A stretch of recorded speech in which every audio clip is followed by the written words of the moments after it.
हे भगवान, मुझे इतना जरूर दे कि जब भी कोई धार्मिक अनुष्ठान हो तो मैं कुछ ना कुछ जरूर कर सकूं। ऐसी प्रार्थना तो कर सकते हैं। आप नहीं करो तो हम कर लेंगे आपके लिए, कि हमारी समाज को इतना दे कि हमारी समाज में कोई परिवार ऐसा न रह जाए जिसके अंदर खेदता उत्पन्न हो। सबके मन में ये भाव आए कि हम ये कर सकते। देखिए, ये सिंहासन देख रहे हैं, ये सिंहासन रखे हैं, इस पे ही भगवान विराजमान है।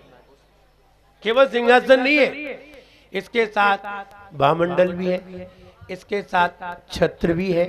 छत्र, भामंडल और सिंहासन, चमर अलग है, चमर अलग रखे हुए।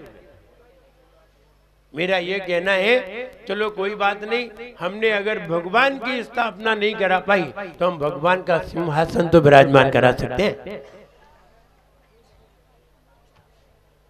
इतना भी नहीं करा सकते। मुझे लगता है कहीं हमारे अंदर ऐसा तो नहीं है कि धर्म के प्रति ऐसी भावना है कि कुछ नहीं करे और अन्य कार्यों में खूब करने के विचार। अच्छा, श्री 25 नाम आ गए, कहीं ऐसा तो नहीं है? जरा विचार करिए, जरा विचार करिए। कहीं धर्म के मामले में अगर हमारे अंदर माइजरपना है तो ये बताइए हमारी झोली भरेगी कैसे? कौन भरेगा झोली? विषयों में खर्च करने से हम बारात में जाते हैं, इधर उधर घूमने जाते हैं, कितने खर्च करा। अरे हम कभी भगवान को सिंहासन पे क्यों नहीं बिठाए? क्यों नहीं बिठाए भगवान के लिए? और आप भगवान को अगर ऐसे नहीं बिठा पाएंगे तो ये बताइए आप काहे पे बैठेंगे? आप भी तो बताइए किस पे बैठना चाहते हैं? तो हमने बहुत सबसे कम राशि रखी हुई है। और विराजमान करने की बात, इस पे भगवान विराजमान होंगे। कल दर्शन करने जाओगे तो कभी पढ़ते हो, छत्र चमर भामंडल भारी, ये तुम प्रातिहार्य मनवारी। कभी पढ़ोगे जाके। और ऊपर की लाइन क्या पढ़ते हैं? ऊपर की लाइन क्या पढ़ते हैं? ये तो नीचे की लाइन। दिव्य विटप बहुपन की वर्षा, दुंदुबी आसन वाणी सरसा, छत्र चमर भामंडल भारी, ये तुम प्रातिहार्य मनहारी। जैसे ही तुम ये वाली लाइनें सुनोगे, आपके मन में ये लाइनें आएंगी, तुम्हारी नजर सिंहासन पे जरूर जाएगी, जरूर जाएगी। वरना ये पढ़ाते हो, तुम्हारी निगाह भगवान की तरफ भी नहीं जाती, केवल पढ़ पढ़ के यूं करते रहते हो, भगवान की तरफ भी नहीं जाती। ये भी पता नहीं चलता कि क्या पढ़ गए। लेकिन जब हम प्रातिहार भगवान के सजाते हैं तो हमारी नजर उधर जरूर जाती है। हमने तो ये हमने भामंडल भगवान के ऊपर लगाया, कितना आनंद आता है देख करके। वरना भगवान को देख करके भी आनंद नहीं आता। इसलिए हम प्रतिमा की स्थापना नहीं करा पाए, मणियों की, कोई बात नहीं। हम एक स्वर्णमयी सिंहासन पर उन्हें विराजमान तो कर सकते हैं। इतना तो करने की क्षमता हर व्यक्ति में है, हर व्यक्ति में है। ऐसा नहीं है कि हर व्यक्ति में नहीं है, हर व्यक्ति में ये क्षमता है। अब भावों की बात, जिसके भाव निर्मल होते हैं, अच्छे होते हैं, वे लोग कहते हैं नहीं, हम ये तो जरूर करेंगे, इतना तो कर ही लें। हम भगवान की वेदी नहीं बनवा पाए, भगवान की शिखर नहीं बनवा पाए, भगवान का जनालय नहीं बनवा पाए, भगवान विराजमान नहीं करवा पाए, आज जिस पे विराजमान हो वो पाटा तो लगा दे।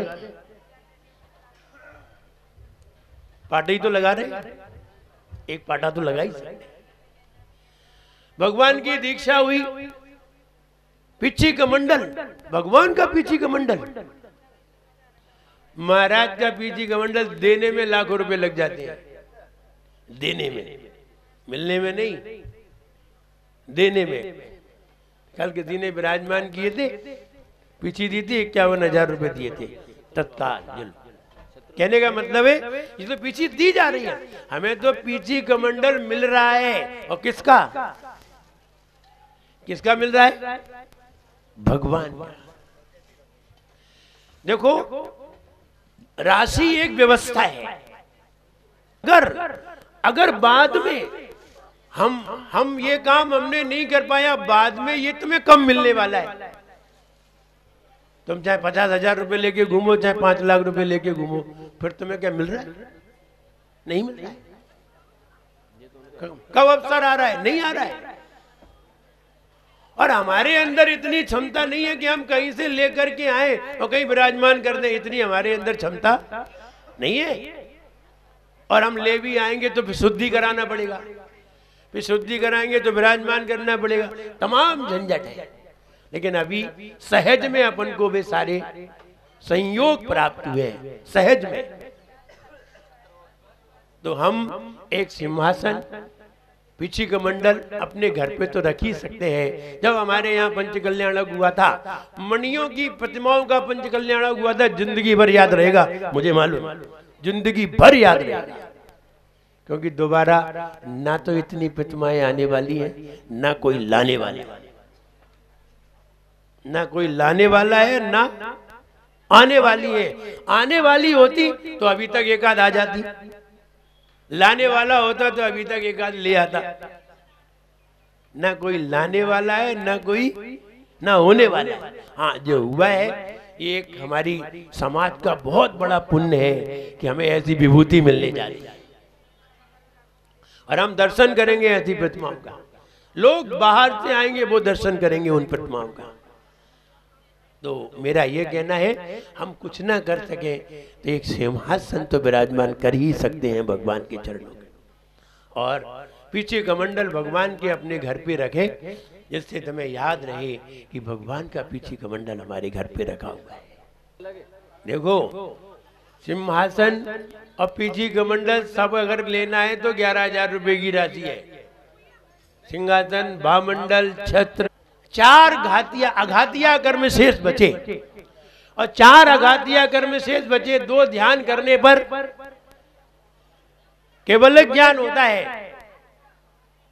जैसे कि एमए करने पर व्यक्ति लेक्चरर बनता है, लेकिन जब पीएचडी कर लेता है तो व्यक्ति प्रोफेसर बन जाता है। बिना पीएचडी के प्रोफेसर बनना मुश्किल है, फिर तो 10 साल का एक्सपीरियंस चाहिए। ऐसे ही 4 घातिया के नाश होने पर भगवान को केवल ज्ञान होता है, लेकिन शेष 2 ध्यान और शेष बचते हैं। उन 2 ध्यान करने पर भगवान को निर्वाण की प्राप्ति होती है, मोक्ष की प्राप्ति होती है। मोक्ष की प्राप्ति होने का मतलब ही है सारे कर्मों से मुक्ति। अपन पढ़ते भी हैं, कर्माष्टक विनिर्मुक्तम मोक्ष लक्ष्मी निकेतनम सम्यक्त्वादि गुणोपेतम सिद्ध चक्रम नमाम्याम। जीवन में ऐसे संयोग, इस प्रकार के अनुष्ठान बड़े ही पुण्य के संयोग से प्राप्त होते हैं। इन संयोगों में कई लोग होते हैं अपना सदुपयोग करते हैं, और कई लोग होते हैं सदुपयोग की भावना करते हुए ऐसा विचार करते हैं कि हमारे जीवन में भी ऐसे संयोग प्राप्त होने पर हम भी ऐसा कर सकें। ऐसी भावना तो अंदर करते ही है, लेकिन भावना तभी बन पाती है जब हम उस अनुष्ठान में शामिल होकर के बड़ी तन्मयता से उसमें भाग लेते हैं। अगर हम दृश्यों के सामने नहीं होते तो हमारे वैसे परिणाम भी नहीं होते। जब तक दृश्य नहीं होगा तब तक हमारे परिणाम भी वैसे नहीं हो सकते। इसलिए अच्छे परिणामों को बनाने के लिए अच्छे दृश्य होना बहुत जरूरी है। ये अच्छे दृश्य किन्हीं महाराजों के संयोग से प्राप्त हुआ करते हैं। श्रावक सिर्फ अपना विचार महाराज के सामने रखता है और कहता है महाराज हमारे यहाँ ऐसा कार्यक्रम हो तो बहुत अच्छा रहे, और महाराज अगर उसे आशीर्वाद दे देते हैं और कहते हैं हाँ तुम्हारे यहाँ ऐसा कार्यक्रम होना चाहिए, तो समाज को ऐसे कार्यक्रम का संयोग प्राप्त होता है। सालों निकल जाते हैं तब कहीं एक आध बार ऐसा संयोग मिल पाता है। कोई जरूरी नहीं है कि चातुर्मास होगा तो पंचकल्याणक होंगे ही, ऐसा कोई जरूरी नहीं है। बिना चातुर्मास के भी पंचकल्याणक हो सकते हैं और चातुर्मास के बाद भी हो सकते हैं, और चातुर्मास हो तब भी नहीं हो ऐसा भी हो सकता है, कोई जरूरी नहीं है। लेकिन ये संयोग हमारी जीवन में वैराग्यता को प्रदान करते हैं, परिणामों में निर्मलता प्रदान करते हैं, हमारे परिणामों को अच्छा बनाने का प्रयास करते हैं, हमें दान आदि करने का अवसर प्राप्त होता है। वरना कहाँ लोगों में दान के भाव बन पाते हैं। जब तक ऐसे योग नहीं मिलते तब तक वो दान नहीं कर पाते, उत्तमार्थ अपना कार्य नहीं कर पाते। और जब ऐसे योग मिलते हैं, जब भगवान की दीक्षा होती है तो पीछी कमंडल भेंट किए जाते हैं, आहार दिया जाता है, केवल ज्ञान होता है। इतने सारे कार्यक्रम एक साथ पंच कल्याणक में स्थापित हो जाते हैं। अगर विधान होता है तो इतने सारे कार्यक्रम नहीं होते, ना भगवान का आहार होता है, ना भगवान का केवल ज्ञान होता है, न भगवान की दीक्षा होती है, न जन्म कल्याणक होता है, कुछ नहीं होता, सिर्फ भगवान का गुणगान होता है। यहाँ उन मणियों की प्रतिमाओं के पंच कल्याणक जिसमें हम सभी लोग शामिल हुए और शामिल होकर के हमने वो मणियों के पंच कल्याणक को देखा, अपनी आंखों को तृप्त किया और मन से उनका विचार करके चिंतन करके मन को भी तृप्त किया। अब वे प्रतिमाएं रोज हमें दर्शन के लिए प्राप्त होंगी, हम उनका रोज दर्शन कर सकते हैं। ऐसी प्रतिमाओं का दर्शन करना भी तीर्थ कहलाता है। आप भले ही चौराहे पे रह रहे हैं और प्रतिमाएं वहां विराजमान है, आप रोज दर्शन भी कर सकते हैं। हम रोज जाएंगे दर्शन करने ऐसी प्रतिमाओं की, तो हम रोज भी जा सकते हैं, अष्टमी चतुर्दशी को भी जा सकते हैं, अन्य समय में भी जा सकते हैं। बाहर के मेहमान हमारे यहाँ आएंगे, हम उनको भी दिखाने के लिए ले जा सकते हैं। चलो तुम्हें हम भिंड की विभूति दिखाते हैं। हमारे मन में ऐसे भाव होंगे ही, बाहर से कोई लोग आएंगे, वो भी उन प्रतिमाओं के दर्शन करके तृप्त होंगे, आनंदित होंगे। हम फिरोजाबाद जाते हैं तो चंदा प्रभु के मंदिर जरूर जाएंगे, और कहीं जाएं या 45 मंदिर है, 45 मंदिर याद नहीं रहते, 40 मंदिर याद नहीं रहते, लेकिन चंदा प्रभु का मंदिर याद रहता है। बताइए चंदा प्रभु का मंदिर याद क्यों रह रहा है? स्फटिक मणि की प्रतिमा है। ऐसे ही अपने यहाँ बाहर से कोई आगंतुक मेहमान आएंगे तो उन्हें वो नेमिनाथ भगवान की प्रतिमा जरूर याद आएगी और उनका मन होगा। और मुझे लगता है आप ऐसी भी वेदी देखेंगे जहां सारी प्रतिमाएं सिंहासन पर ही विराजमान है। ये भी चीज देखने को मिलेगी। सारी प्रतिमाएं, कोई भी प्रतिमा सिंहासन से नीचे विराजमान नहीं होगी। सारी प्रतिमाओं के ऊपर छत्र होंगे, सारी प्रतिमाओं के ऊपर भामंडल होंगे और सारी प्रतिमाएं सिंहासन के ऊपर होंगी। विचार करो, अपन ने इतने सारे मंदिर देखे हैं भिंड में, ऐसा है कि नहीं सब जगह? सब जगह ऐसा है, छत्र भी हो, भामंडल भी हो, सारी प्रतिमाओं पे नहीं है। तो हमें ऐसा दृश्य देखने को जब मिलेगा तो कितना आनंद होगा, देखते हुए कितना मन प्रफुल्लित होगा। ऐसा होना चाहिए और वैसा ही हमें देखने को मिलेगा और वैसा हम देखेंगे तो बड़े आनंदित होंगे। हमें वो दृश्य आज ही देखने को मिल जाएगा। आज शाम तक हम वो दृश्य आराम से देख सकेंगे और उस दृश्य को देखेंगे जहां सारे भगवान एक साथ विराजमान होंगे। और इसके बाद हम वहां आरती करने के लिए, दर्शन करने के लिए रोज भी जा सकते हैं। क्या आनंद है! जो भी महाराज आएंगे, जो भी माता जी आएंगे, हमारे यहाँ जो भी आएंगे, सब भगवान के दर्शन करने जरूर जाएंगे। ऐसी भावना आप रोज करिए। मणियों के दर्शन करने से, मणि की प्रतिमाओं के दर्शन करने से उसका फल भी उत्कृष्ट होता है।